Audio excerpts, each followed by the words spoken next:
Campa, ¿qué te pareció el tercer informe de gobierno del presidente Andrés Manuel López Obrador? Tengan para que aprendan una de las frases que quedan para el pitorreo, si quieres tú, o para hacer el análisis profundo.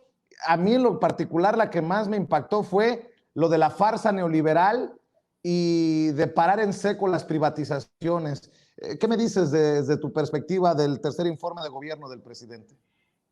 Bueno, a mí en lo personal lo que más me gustó es que no ha abandonado la lucha por el mercado eléctrico. Estoy viendo lo que está pasando en España y bueno, la verdad es que es vergonzante lo que sucedió allá con haberle cedido a Iberdrola, a Endesa, las privadas, el mercado eléctrico y los precios de los energéticos, específicamente de la luz, van 40% arriba en 9 días. Están los hogares españoles pues pasando penurias para pagar los recibos. Y eso podríamos ver en México en los siguientes años si se dejaba, porque creo que ya se paró el naufragio al que se iba dirigiendo CFE, ¿no? Con una mezcla de deuda, de subsidios pues bastante onerosos, contratos leoninos, y bueno, esta parte de que no abandone la lucha, de que siga tratando de que CFE pueda tener garras para seguir combatiendo, incluso a Iberdrola, ¿no? Que tiene algunas de las plantas de ciclo combinado en México, pues eso me parece grato, ¿no? Yo creo que un presidente que se enfrenta al poder económico siempre tiene que ser reconocido independientemente de si nos gusta o no. Estamos acostumbrados a interpretar la política desde estrictamente el poder pues, partidista, y se nos olvida que el poder económico pues también tiene que ser disputado, y un presidente que lo hace pues es digno de mención. Ahora, creo que lo que causó sin duda más controversia tiene que ver con esto de la recuperación económica.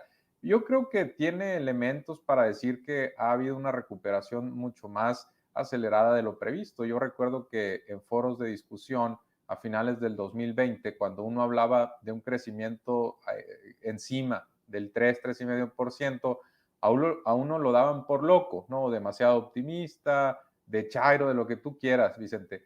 Y ahorita estamos viendo que acaban de revisar los analistas del sector privado en la encuesta del Banco de México sus previsiones de crecimiento para el 2021 a 6,2%, ¿no? O sea, las tasas de crecimiento nadie las veía venir a finales de 2020, y a eso es lo que se refiere finalmente el presidente. A ver, ustedes estaban diciendo que esto iba a ser una calamidad, que todo se iba pues a hundir, el barco se iba a hundir, que no, que se requerían montos de paquete de estímulos fiscal pues mucho más grandes de lo que se implementaron, que el peso se iba a ir a, ya sabes, los analistas, algunos de los bancos, a 25, 30 pesos por dólar, y la verdad es que nada de eso pasó. Ahora, él hace pues mención de algunos indicadores. Creo que el que más controversia causó es el de las remesas, que efectivamente depende mucho simplemente de las condiciones económicas entre Estados Unidos y México, pero también, hay que decirlo, ha venido acompañado del presidente de un discurso que busca pues enaltecer un poco a los migrantes, donde también ha habido negociaciones con algunos bancos. Específicamente recordemos que a Santander, a su presidenta, le ha pedido varias veces el presidente que reduzca las comisiones del envío de remesas. Entonces no tendría por qué ser descabellado que también haya habido un ligero aumento de las remesas por política pública. Entonces, me parece un discurso que buscó en ese párrafo o en esos dos párrafos, y lo logró, causar controversia, mandar un mensaje de que los analistas pues se equivocan porque a veces opinan más con el hígado que con la cabeza, y en ese sentido pues creo que su cometido pues fue cubierto, ¿no? Creo que deja entrever que la segunda mitad del sexenio va a seguir apostando por la lucha en el mercado eléctrico. También incluiría yo en esa parte pues gas bienestar, por supuesto las soberanías de las gasolinas, y que esa sería quizá una de las grandes agendas pendientes hacia el final de su administración, ¿no?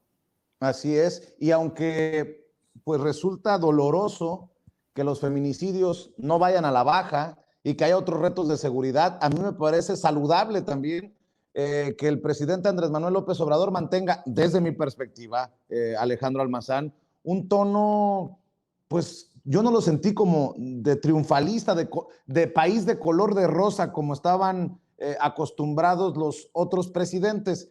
Y perdón por mencionar a los otros presidentes, pero solamente así hay punto de comparación.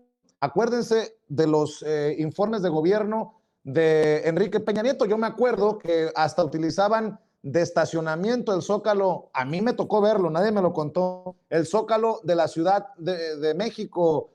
Alejandro Almazán, tu percepción, tu opinión acerca del tercer informe del gobierno del presidente. Pues mira, creo que, bueno, pues coincido en muchas de las cosas que ha dicho, evidentemente, Mario, ¿no? Y yo también, o sea, creo que pese a los malos augurios de la oposición, ¿no? Pues mira, pues López Obrador llegó a su tercer informe pues con poco más de 60% de aceptación y pues con algunas acciones de gobierno que creo yo no hubiéramos visto con otros, si hubiese sido otro el presidente, ¿no? Es decir, estoy hablando de cosas como el incremento del salario mínimo, ¿no? A mí me parece que eso es una de las cosas que tiene que presumir el gobierno. Bien dices lo del alto que se le puso a la estrategia privatizadora, ¿no? El no contratar deuda pública. A mí me parece que también lo de la vacunación ha ayudado en algo a que esta tercera ola sea menos letal. Lo de los derechos universales, como la pensión alimentaria, el cobro a impuestos a grandes empresas, ¿no? Que no habían querido, y estos ahorros que presumió de 1 billón y tantos, ¿no?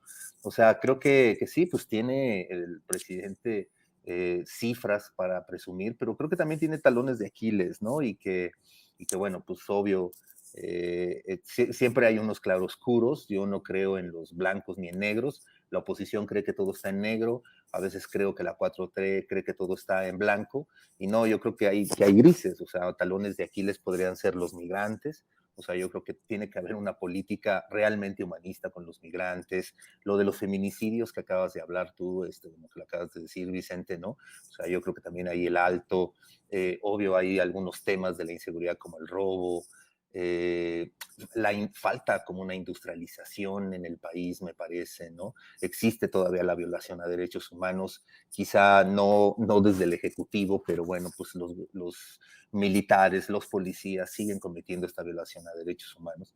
Y yo a veces pienso, digo, pues no estaría mal, ¿no? Como una autocrítica del presidente, creo que ha roto muchos paradigmas en estos rituales, pues bueno, pues creo que también romper un paradigma sería de pronto una autocrítica, porque por ejemplo cuando nos habla de paz social, pues bueno, yo sí creo que hay en lugares donde hay en efecto una paz social, pero hay en otros lugares donde no.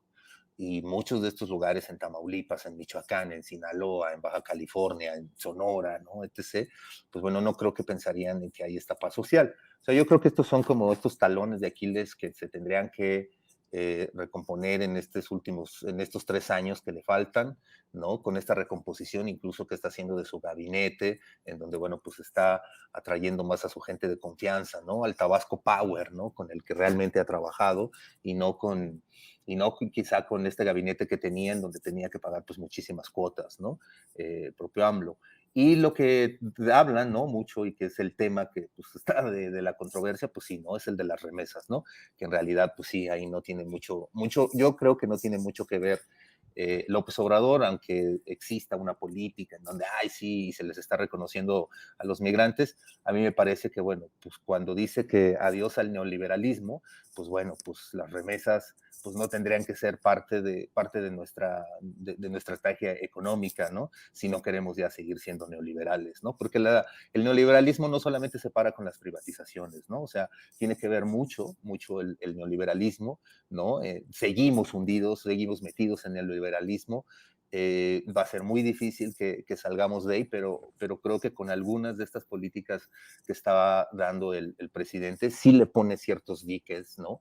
A un neoliberalismo feroz, ¿no? Vamos a seguir viviendo, creo yo, en este neoliberalismo, pero pues entre menos feroz sea, quizá pues eso nos va a convenir, ¿no? Entonces, eso es lo que yo vi, digamos, como de entrada, ¿no? Así al principio. Me gustó, yo creo que la frase política es esta, ¿no? La de tengan para que aprendan. O sea, esa es la frase política. Fue muy coloquial, pero pues dentro de su frase, pues hay unas cosas que no son del todo ciertas, ¿no? Y otras, por supuesto, que las tiene que presumir y que son muy buenas y que no habían ocurrido pues, yo tengo 50 años y yo no había escuchado en un informe de gobierno estas acciones y que voltea uno y dice, oye, sí, esto sí es cierto por tal cosa, ¿no? Entonces me parece que, pues de entrada, es un buen informe para él, ¿no? Creo que entrega buenos números, pero sí falta todavía una autocrítica y todavía falta un poco el camino. Él mismo lo dice, ¿no? En su libro, estamos a la mitad del camino. Bueno, pues sí, a la mitad del camino todavía faltan cosas por verse, ¿no? O sea, esto de los desaparecidos, ¿no? Los feminicidios, sobre todo la cuestión de seguridad. A mí me parece que sí, en efecto, no va a dar resultados inmediatos y los vamos a ver prácticamente hasta dentro de unos 3, 4 años más o 5 años más, ¿no? Como pasó en el gobierno de la ciudad, ¿no? Pero bueno, pues ahí la lleva el presidente, ¿no? 3 tweets que he estado comentando durante el día de la oposición